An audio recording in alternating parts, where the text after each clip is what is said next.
Hello students, कैसे हैं आप सब। आज मैं आपको इस वीडियो में 9 नवंबर 2020 की 10वीं कक्षा की गणित विषय की जो वर्कशीट है, वर्कशीट नंबर 53, ये मैं आपको इस वीडियो में सॉल्व कराऊंगी। इस वर्कशीट का टॉपिक है हमारे पास त्रिज्यखंड और वृत्तखंड पर आधारित प्रश्न।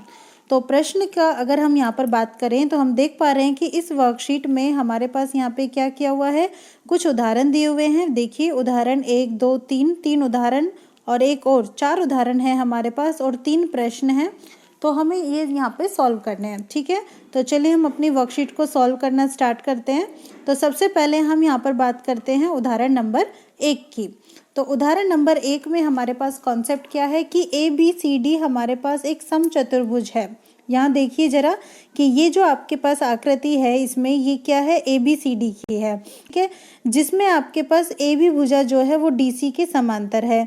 AB भुजा ये वाली है और DC ये वाली है, ये दोनों समांतर भुजाएं हैं। जिसमें आपसे कहा गया है कि AB भुजा जो है वो क्या है, 18 सेंटीमीटर है। इसका मतलब ये हुआ कि ये वाली भुजा है यहाँ पे 18 सेंटीमीटर और DC यानी कि ये वाली भुजा है यहाँ पे 32 सेंटीमीटर। और AB और DC के जो बीच की दूरी है, यहाँ से लेकर यहाँ तक की जो दूरी है वो हमारे पास कितनी दी हुई है, 14 सेंटीमीटर। अब आपसे कहा है कि यदि A, B, C और D, ठीक है, इन चारों बिंदुओं को केंद्र मानकर 7 सेंटीमीटर की त्रिज्या की चाप लगाई गई है। ये देखिए A बिंदु ये है, इसको केंद्र मानकर ये चाप लगाई गई है। ऐसे ही B को केंद्र मानकर ये वाली चाप लगाई गई है, C को केंद्र मानकर ये वाली चाप लगाई गई है और D को केंद्र मानकर ये वाली चाप लगाई गई है। तो जितनी भी यहाँ पे चाप लगाई गई है सबकी जो लंबाई है त्रिज्या की वो कितनी है, 7 सेंटीमीटर है। इसका मतलब ये वाला मान भी 7 है, ये भी 7 है, ठीक है। ऐसे ही अगर हम किसी दूसरे चाप में बात करेंगे तो उसके लिए भी आपके पास जो त्रिज्या है वो कितनी है, 7 सेंटीमीटर है। तो आपसे कहा है कि इस चित्र के छायांकित भाग का क्षेत्रफल ज्ञात कीजिए। तो अगर आप इस आकृति को देख पा रहे हो तो छायांकित भाग कौन सा है, जो आपको यहाँ पर शेडेड किया गया है, लाइनिंग जिसमें ड्रॉ की गई है, ये हमारे पास छायांकित भाग है।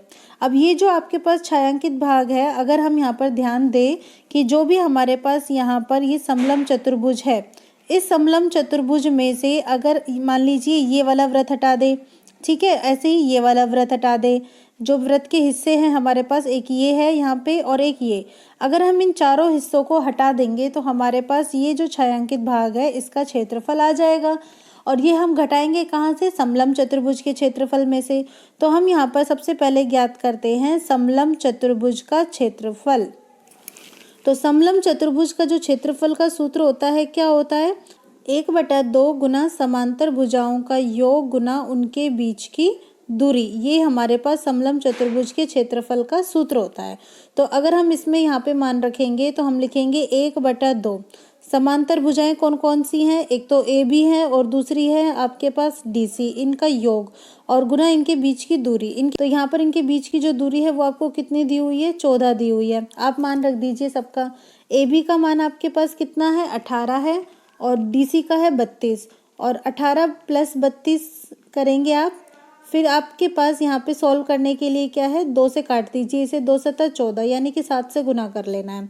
तो आपके पास 18 और 32 तो आए 50, 50 को 7 से गुना किया यानी कि 350 सेंटीमीटर स्क्वायर। ये हमारे पास समलम चतुर्भुज का क्षेत्रफल आ गया है। अब जैसे कि हमने क्या कहा कि यहाँ पर हमारे पास 4 जो है छोटे छोटे भाग जो है वो चाप के द्वारा बनाए गए हैं। तो अगर अब हम यहाँ पे देखें तो ये जो हमारे पास 4 हिस्से हैं, अगर हम इन सबको एक साथ रखने की कोशिश करें तो ऐसे देखिए, ये जो 4 हिस्से हैं ये मिलकर क्या बनाते हैं, एक वृत्त बनाते हैं। इसका मतलब या तो हम इन चारों त्रिज्य खंडों का क्षेत्रफल निकालें या फिर हम एक वृत्त का क्षेत्रफल निकालें, हमारे पास बात बिल्कुल बराबर होगी। तो इसलिए हम यहाँ पर क्या करते हैं, एक वृत्त का क्षेत्रफल निकाल लेते हैं। और वृत्त के क्षेत्रफल का सूत्र हमारे पास कितना हो जाता है, πr²। तो पाई का मान हमारे पास है 22/7 और त्रिज्या आपके पास कितने की चाप लगाई गई है, 7 सेंटीमीटर की। तो आपने 7 × 7 कर दिया है, 7 से 7 कट गया, 22 को 7 से गुना किया, आपके पास आया 154 सेंटीमीटर स्क्वायर। ये आपके पास वृत्त का क्षेत्रफल आ चुका है, ठीक है बच्चे। और अब आपको किसका ज्ञात करना है, छायांकित भाग का। तो छायांकित भाग का जब आप क्षेत्रफल ज्ञात करेंगे तो आप क्या करेंगे, जैसे कि अभी बताया था कि जो भी आपके पास समलंब चतुर्भुज है उसके क्षेत्रफल में से हम क्या करते हैं, वृत्त के क्षेत्रफल को घटा देंगे, तब हमें मिल जाएगा आसानी से। ठीक है, तो समलंब चतुर्भुज का क्षेत्रफल माइनस वृत्त का क्षेत्रफल। समलंब चतुर्भुज का क्षेत्रफल हमारे पास कितना है 350, वृत्त का क्षेत्रफल है 154, तो घटा दीजिए, 10 में से 4 गया, आपके पास बचा 6, फिर यहाँ पे बचेंगे 4, तो 14 में से 5 गए 9, फिर यहाँ पे बचा 2, 2 में से 1 गया 1, तो 196 सेंटीमीटर स्क्वायर ये आपके पास आ जाता है छायांकित भाग का क्षेत्रफल। तो समझ में आ गया आपको।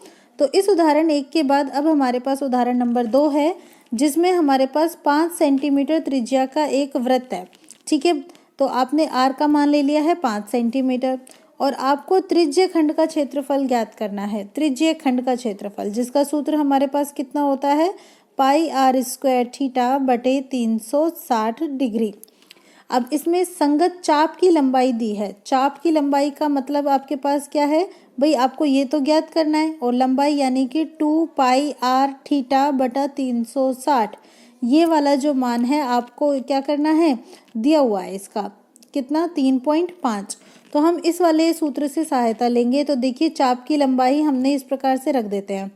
अब बच्चे आपके पास जो वाला मान नहीं है आप वो यहाँ पे निकाल सकते हैं आसानी से। देखिए 2 पाई का मान कितना हो जाता है, पाई होता है हमारे पास 22/7, फिर होता है आर यानी कि त्रिज्या।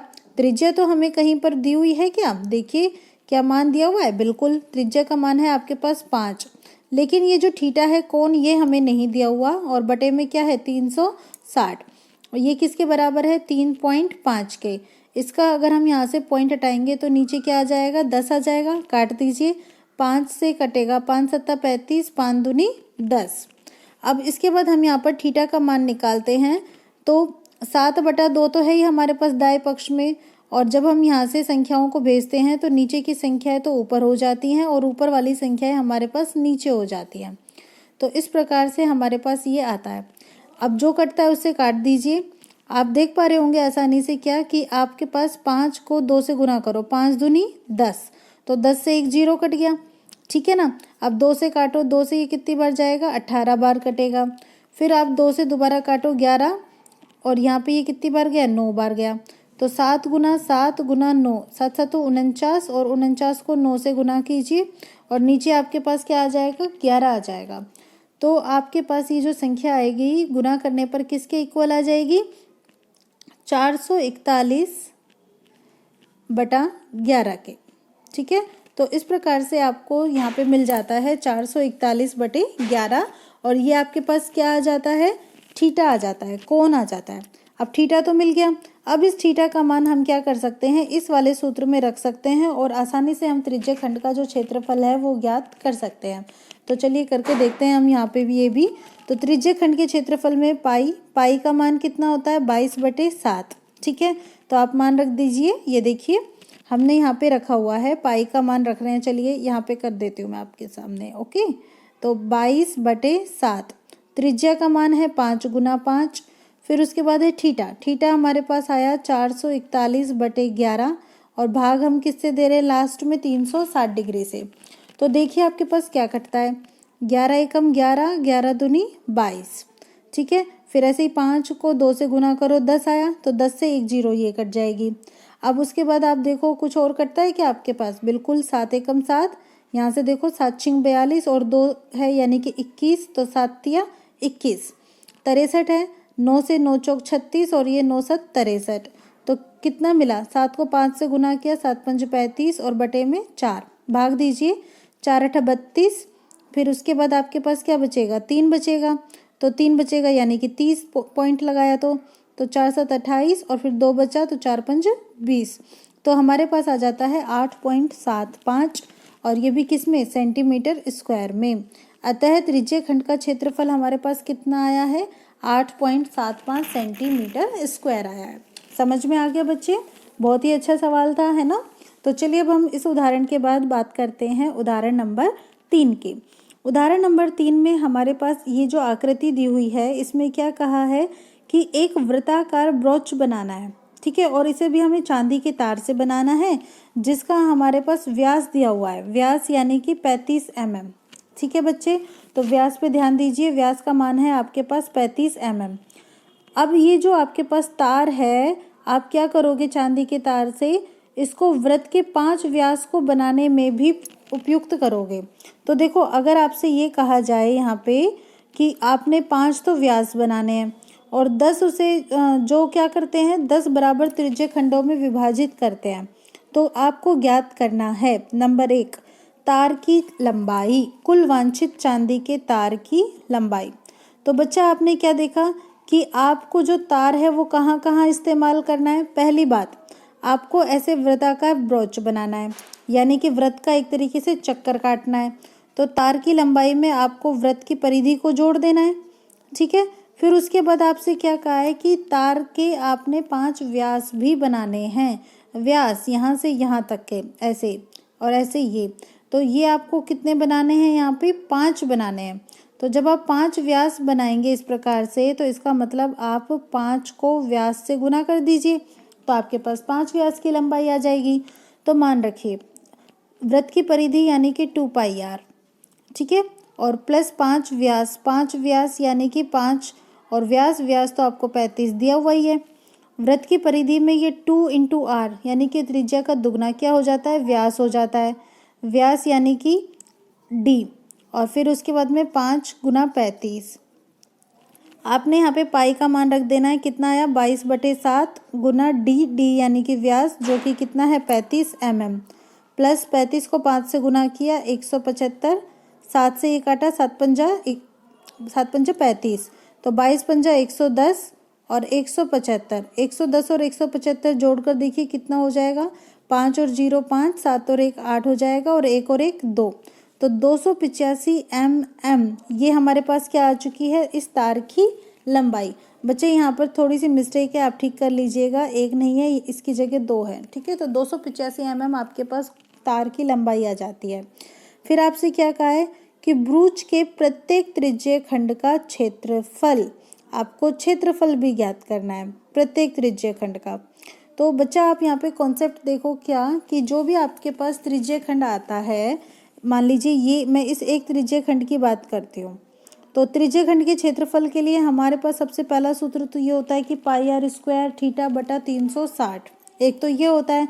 लेकिन हम एक और यहाँ पे सूत्र ले सकते हैं जो हमें एग्जाम्पल में भी दिया हुआ है, जैसे कि ये जो पूरा व्रत है ये कुल बराबर कितने भागों में बांटा जा रहा है। तो देखो आप गिनिए, यहाँ से गिनना स्टार्ट कीजिए, 1 2 3, ये 4 5 6 7 8 9 और ये 10। इसका मतलब ये 10 के 10 भाग जो हैं वो बिल्कुल बराबर है।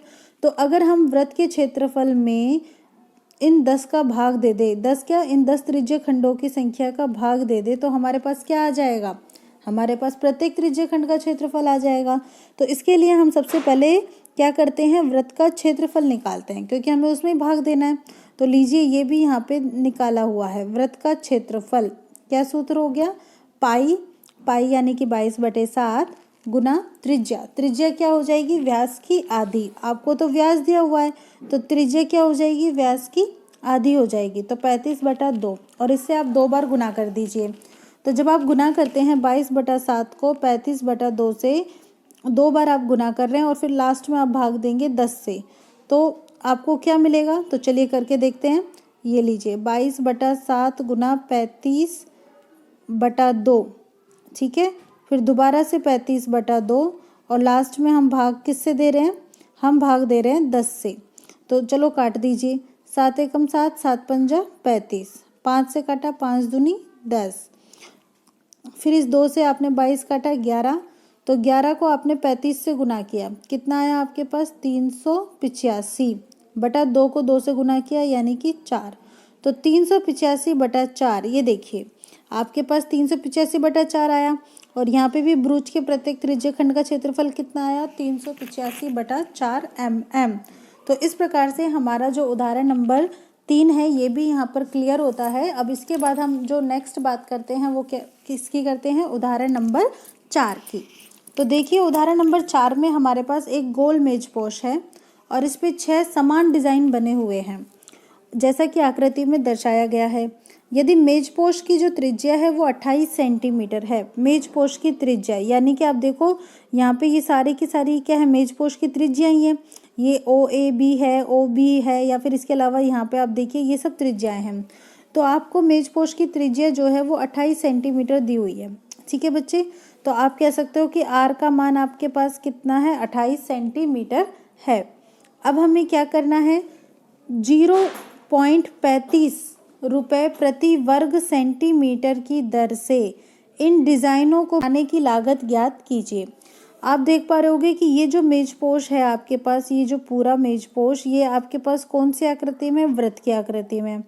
और फिर उसके बाद ये जो छोटे छोटे डिज़ाइन है ये तो वृत्त खंड के जैसे हो गए ना, तो आपको इनका क्षेत्रफल ज्ञात करना है। और छायांकित भाग कितने हैं, देखो 1, ये 2, 3, 4, 5 और 6। इसका मतलब ये हुआ कि हमारे पास समान डिज़ाइन की संख्या कितनी है, 6 है। ठीक है, तो हम इन 6 के 6 वृत्तखंडों का क्षेत्रफल निकाल लेंगे यहाँ पे।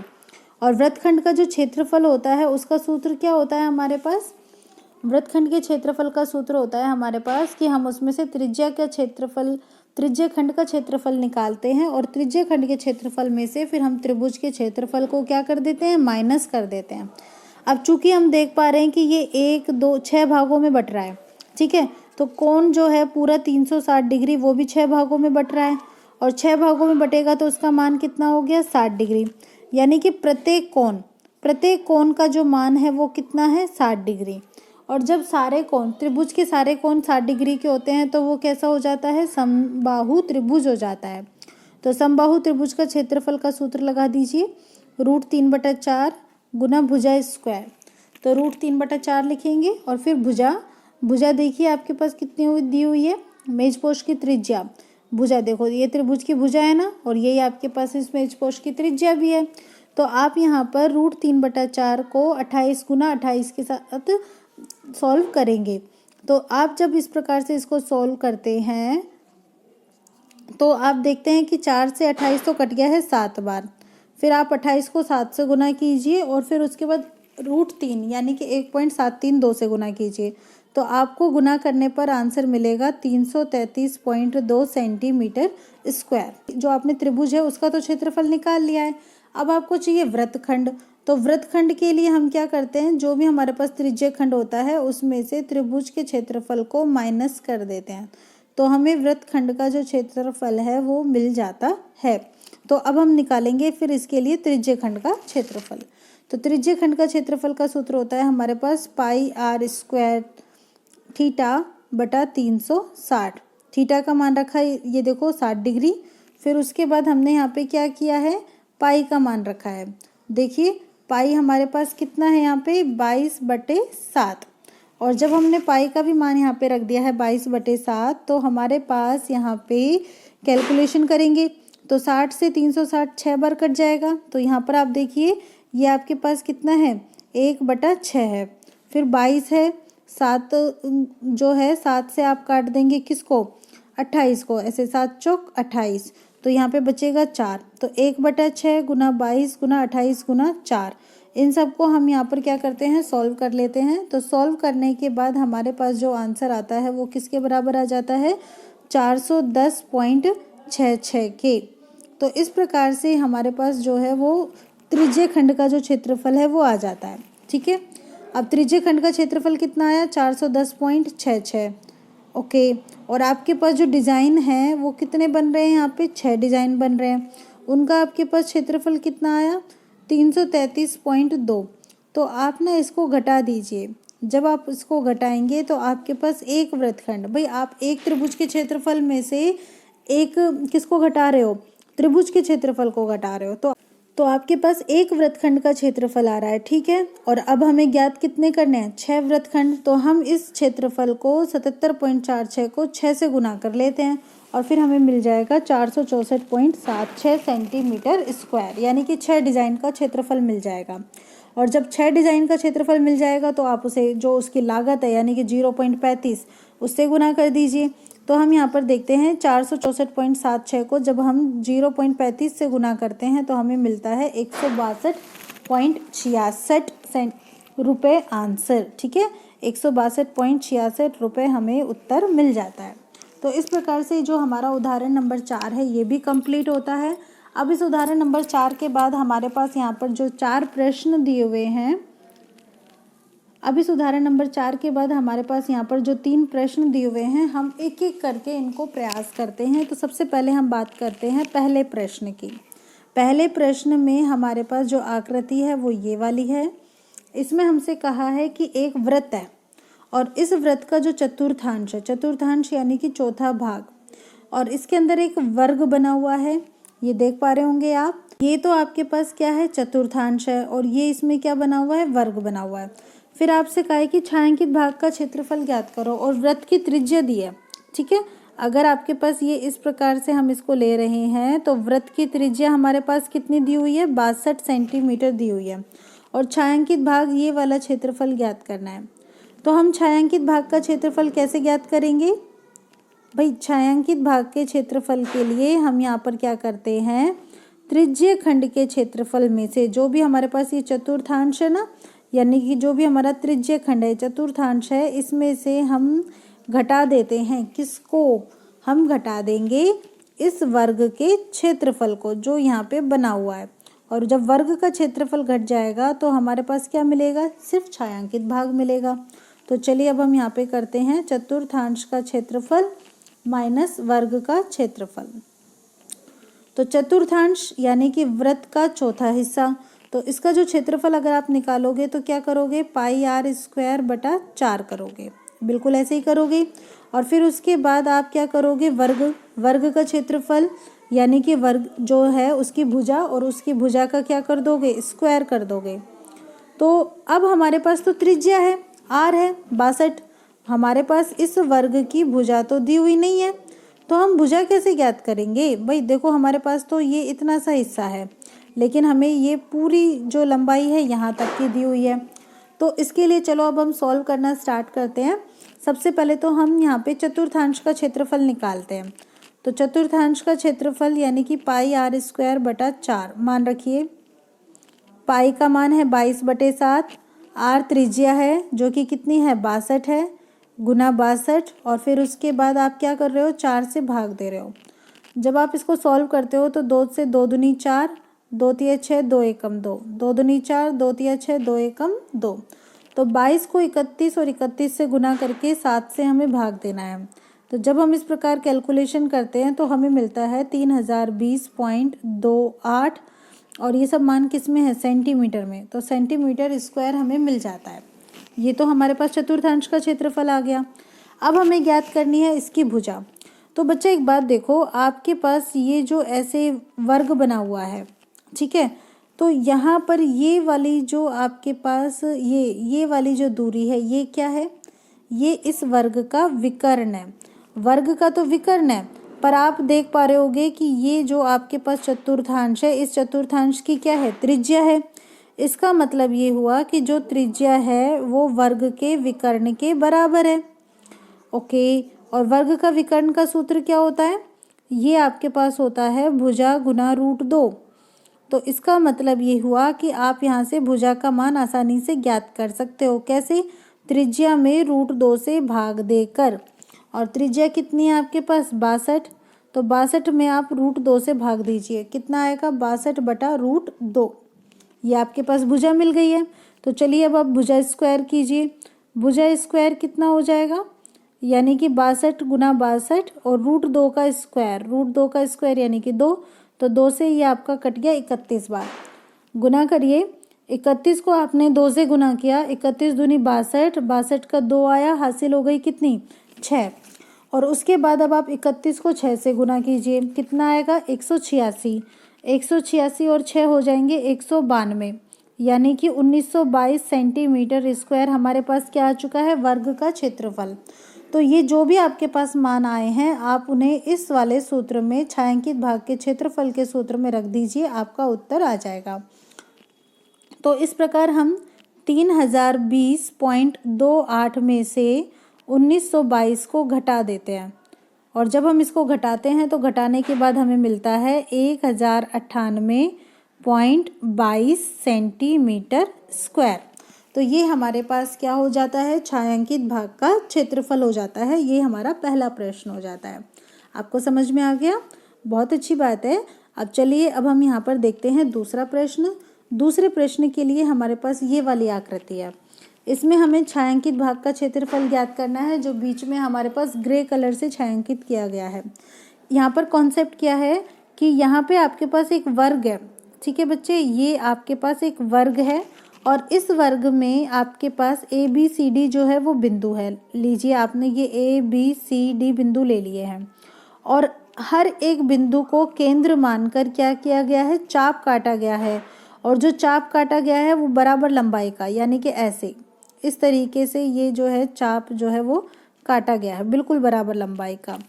ओके, आप देख पा रहे हो क्या कि ये जो चाप है आपके पास, ऐसे ये कितने हैं आपके पास, ये जो हिस्से कटे हैं 4 है। तो ये 4 चतुर्थांश है और 4 चतुर्थांश मिलकर क्या बनाएंगे, एक वर्ग, एक वृत्त बनाएंगे। तो इसका मतलब ये हुआ कि जब हम छायांकित भाग का क्षेत्रफल ज्ञात करेंगे तो हम क्या करेंगे, वर्ग के क्षेत्रफल में से 4 चतुर्थांशों के क्षेत्रफल को घटा देंगे। और 4 चतुर्थांश का क्षेत्रफल, इसका मतलब ये हो जाता है कि एक वृत्त का क्षेत्रफल। तो चलिए कीजिए वर्ग का क्षेत्रफल और इसमें से घटा दीजिए वृत्त के क्षेत्रफल को। अब आप देखिए आपके पास क्या क्या है। आपके पास वर्ग की भुजा दी हुई है, ठीक है। आपके पास सूत्र तो ऐसे है कि आप ऐसे छायांकित भाग का क्षेत्रफल निकालोगे। अब चलो सबसे पहले अलग अलग करके वर्ग और वृत्त दोनों का क्षेत्रफल ज्ञात करते हैं। पहले वर्ग की बात कीजिए, तो वर्ग की भुजा आपके पास कितनी है, 12 सेंटीमीटर। चलिए भुजा आपके पास अगर 12 है तो फिर क्षेत्रफल कितना हो जाएगा भाई, भुजा का वर्ग हो जाएगा, यानी कि 12 का वर्ग, और वो कितना आएगा 144 सेंटीमीटर स्क्वायर, ठीक है। अब आप क्या कीजिए, वृत्त का क्षेत्रफल निकालिए। तो वृत्त का जो क्षेत्रफल आप निकालते हैं उसका सूत्र कितना होता है, 22/7 गुना R square, pi R square, है ना। तो आप यहाँ पे देखो आर, आर क्या है, त्रिज्या। त्रिज्या तो आपके पास यहाँ से लेकर यहाँ तक की दूरी है। इसका मतलब ये आपके पास वर्ग की जो भी भुजा है उसकी क्या है, आधी है। तो आप यहाँ पर क्या करेंगे, 22/7 गुना, आप इसमें यहाँ पर लेंगे आर की जगह, त्रिज्या की जगह क्या कि भुजा बटा 2 और फिर उसका स्क्वायर। मान रखिए 22/7 लिख सकते हैं आप यहाँ पे। और फिर उसके बाद भुजा का वर्ग, भुजा कितनी है, अभी आपने बताया 12 है, तो 12 का आधा कितना हो जाएगा, 6 हो जाएगा, और 6 का हम कर देंगे वर्ग। तो 22/7 गुना 6, यानी कि 6 का वर्ग हो गया 36। कुछ कटता नहीं है तो हम यहाँ पर इसको गुना करके भाग दे देते हैं 7 से। तो जब हम 22 को 36 से गुना करके 7 से भाग देते हैं तो हमारे पास आ जाता है 113.04 सेंटीमीटर स्क्वायर। ये हमारे पास वृत्त का क्षेत्रफल आ जाता है, ठीक है। तो छायांकित भाग का क्षेत्रफल तो आसान हो गया। चलो कैसे भाई, घटाना ही तो है बस। तो छायांकित भाग का जो क्षेत्रफल है उसके लिए हम 144 में से 113.04 को घटाते हैं। तो जब आप इसको घटाएंगे तो आपके पास घटाने के बाद कितना आ जाएगा, 30.96 सेंटीमीटर स्क्वायर। ये हो जाता है हमारे पास प्रश्न 2। प्रश्न 2 के बाद अब हमारे पास है प्रश्न 3। काफ़ी इंटरेस्टिंग सा क्वेश्चन है, आपको बच्चा बहुत ध्यान से समझना है। इसमें आपसे क्या कहा है कि चित्र में केंद्र O वाला एक वृत्त है। ये वाली जो आकृति है, ये देखो O वृत्त है, इसमें आपको दिख रहा है, और त्रिज्य खंड भी दिख रहा होगा। भाई अगर ये वृत्त है आपके पास तो यहाँ पे इस प्रकार से ये त्रिज्य खंड है, ठीक है। अब इस त्रिज्य खंड का जो कोण है वो हमारे पास कितना दिया हुआ है, थीटा कोण दिया हुआ है। भाई कोण है आपके पास थीटा। अब ए भी जो है वो त्रिज्या ओ ए पर लंब है, त्रिज्या ओ ए ये वाली है, ए भी लंब है। इसका मतलब यहाँ से यहाँ तक ये वाली जो त्रिज्या है ये लंब है, ठीक है भाई। चलो हमने ये लंब ले लिया। अब बच्चा थीटा यहाँ बना हुआ है तो ये वाली भुजा क्या है, आपके पास आधार है। तो अब आपने यहाँ से O से B को मिला रखा है, और यहाँ पे आप क्या कह रहे हो कि OP को बढ़ाने पर B पर काटती है। OP P आपके पास ये वाला बिंदु है। तो आपके पास यहाँ पर एक समकोण त्रिभुज मिल रहा है, और इस समकोण त्रिभुज में आपके पास कर्ण भी मिल रहे हैं, लंब भी मिल रहे हैं और आधार भी मिल रहे हैं। लेकिन हमसे क्या कहा है कि छायांकित भाग का परिमाप। तो छायांकित भाग का परिमाप आपको ज्ञात करना है। तो चलो देखो छायांकित भाग का जो परिमाप है उसमें क्या क्या है। तो पहली बात अगर हम देखें तो एक तो ये वाली भुजा है, ठीक है, ये कौन सी भुजा है हमारे पास, ए बी। फिर यहाँ से यहाँ तक की भुजा है, और ये यहाँ से यहाँ तक की ये वाला पी बिंदु है, तो यहाँ से यहाँ तक की ये जो भुजा है ये कितनी है, पी बी है। फिर प्लस अब परिमाप अगर आप ज्ञात कर रहे हो तो इसका मतलब सारी भुजाओं का योग होता है।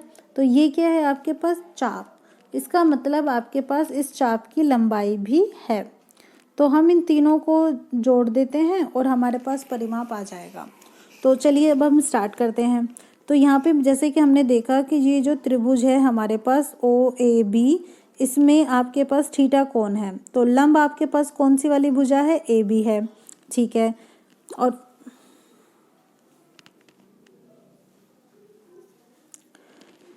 आधार आपके पास कौन सी भुजा है, ओ ए है, और कर्ण कौन सी भुजा है, कर्ण है हमारे पास ओ बी। तो हम यहाँ से इसकी ज्ञात करने की हेल्प, तो यहाँ से हम इसको सॉल्व करते हैं। तो हमें एक तो ए बी चाहिए, ए बी यानी कि लंब चाहिए, ठीक है, और त्रिज्या हमें दी हुई है। दी हुई क्या है कि मतलब त्रिज्या हमने मान लेते हैं आर है, चलो माना कि जो भी हमारे पास त्रिज्या है, और वो यहाँ पे इस चित्र के अनुसार क्या क्या है, एक तो ओ ए है और एक है ओ पी, ये हमने मान ली आर। तो हमें एक तरीके से आधार का मान हमें पता है, ठीक है, ओ ए यानी कि आधार। और हम लंब और कर्ण पे अपना दिमाग चलाते हैं। तो सबसे पहले बेटा लंब और आधार में कौन सा सूत्र बनता है वो याद करो। तो लंब बटे आधार यानी कि ये आपके पास क्या बनेगा, ये बनेगा आपके पास tan थीटा, ठीक है। तो लंब यानी कि कितना है हमारे पास, ए बी, आधार यानी कि ओ ए बराबर है किसके, tan थीटा के। तो ए बी का मान कितना हो जाएगा, ओ ए गुना हो जाएगा tan थीटा से। तो आपके पास ए बी का मान आ जाता है कितना, ओ ए की जगह आप रखिए आर tan थीटा, ओ ए का मान मिल गया पहला मान, ठीक है। और अब आपको देखो इस परिमाप के लिए आपको क्या ज्ञात करना है, ए बी के बाद पी बी ज्ञात करना है, पी बी यानी कि कर्ण। तो चलिए अब हम कर्ण ज्ञात करते हैं। आधार हमें दिया हुआ ही है, तो हम यानी कि आधार और कर्ण वाला यहाँ पे कॉन्सेप्ट लेंगे। तो आधार बटा कर्ण किसका सूत्र होता है, ये होता है कॉस थीटा का।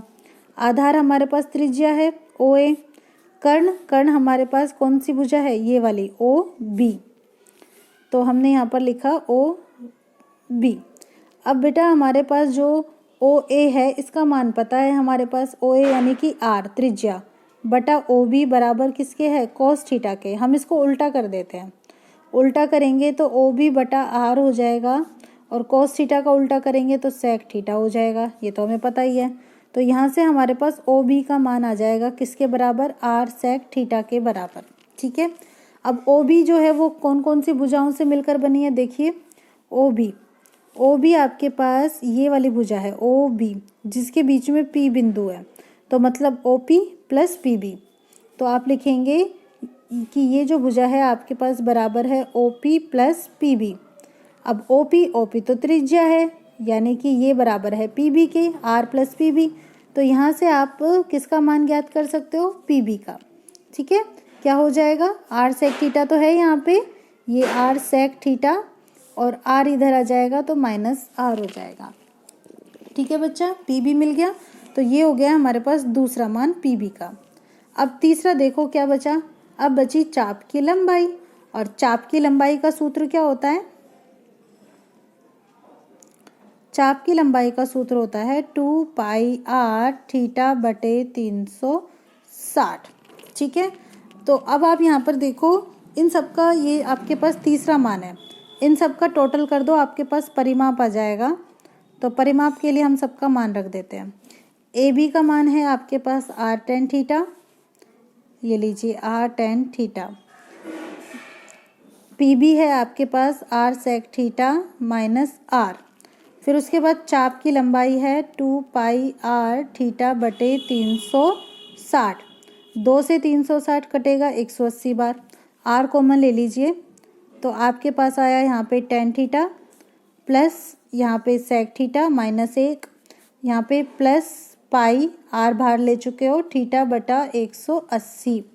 अब आप देखिए जो आपके पास क्वेश्चन है इसमें क्या सिद्ध करना है, आर गुना tan theta plus sec theta plus pi theta बटा 180 डिग्री माइनस 1, और यही आपने यहाँ पर सिद्ध किया है। तो ये हो जाता है आपका क्वेश्चन सॉल्व, हेंस प्रूव्ड। तो यहाँ पे हमारी जो वर्कशीट है वो कंप्लीट होती है। Thank you for watching my channel.